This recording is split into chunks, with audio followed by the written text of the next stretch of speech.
లక్షలు 20 లక్షలు 30 లక్షలు ఈ రోజు వాడు డబ్బులు కట్టుకోకుంటే ఫుల్ రిజిస్ట్రేషన్ చేయించుకొని మొన్న నలుగురు ఒక ఒడ్డే పులసులది ఒక ఎరుకలది ఇద్దరు ముగ్గురు ఈ ఎకనామికలీ బ్యాక్గ్రౌండ్ ఉండే వ్యక్తుల దగ్గరికి పోయి ఇండ్ల దగ్గరికి పోయి వాళ్ళు మిడిల్ క్లాస్ పీపుల్స్కి ఏమంటే మర్యాదతో చచ్చిపోతారు.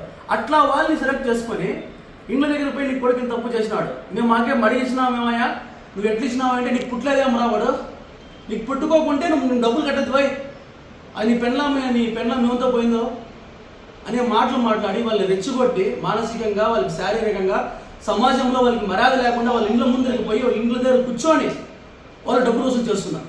రీసెంట్గా వారం క్రితమే 4 ఇండ్లు ఖాళీ చేయించిన వాళ్ళ భూములు ఆక్యుపై చేసుకున్నారు.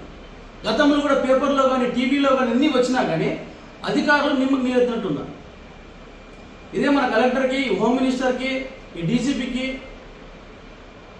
నేను నా విత్ ఎవిడెన్స్ ద్వారా నాకు తెలిసిన సమాచారాన్ని వాళ్ళకి ఖచ్చితంగా పంపిస్తున్నాను. ఖచ్చితంగా వాళ్ళకి న్యాయం చేయాల్సిందిగా నేను ఈ పోలీస్ డిపార్ట్మెంట్ని కోరుతున్నా. ఇంకొకటి ముఖ్యంగా రాజదుర్గం ఎమ్మెల్యే కాళు శ్రీనివాసులు గారిని అడిగేది ఏమంటే దీని గురించి కొంచెం దృష్టి సారించండి.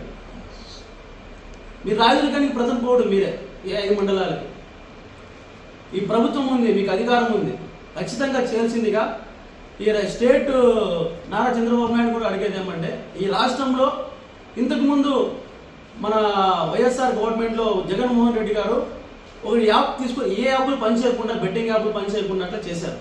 మీరు దాన్ని ఇంకా బలోపేతం చేయాలని నేను కోరుకుంటున్నాను. మీరు చేస్తారని ఆశిస్తూ ఇంకొకటి ఎస్పీ గారికి ఒకటి అడుగుతున్నా, మాకు అడ్వకేట్స్కి 3 టౌన్ పోలీస్ స్టేషన్లో మా అడ్వకేట్ చనిపోయినా మాకు న్యాయం జరగలే. మేమైనా మా అడ్వకేట్ రంగనాయకులు అనే వ్యక్తి పోయి జ్యుడిషియల్ ఎంక్వైరీకి కంప్లైంట్ చేసి ఇంకా ప్రాసెస్ నడుస్తుంది, మాకే న్యాయం జరగడానికి ఇంత ఇబ్బంది పడుతుంది.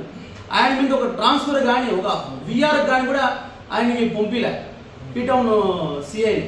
అలా కాకుండా ఈ రాయదుర్గం ప్రజలు చాలా వెనుకబడిన ప్రాంతంలో ఉండేవాళ్ళు, ఈ కర్ణాటక బార్డర్లో ఉన్నాము, చాలా బీద పిల్లలు, వీళ్ళ జీవితాలు నాశనమైపోతున్నాయి మత్తుకి ఈ జూదానికి. దయచేసి దీన్ని అరికట్టాల్సిందిగా పేరున కోరుతున్నాం. Thank you.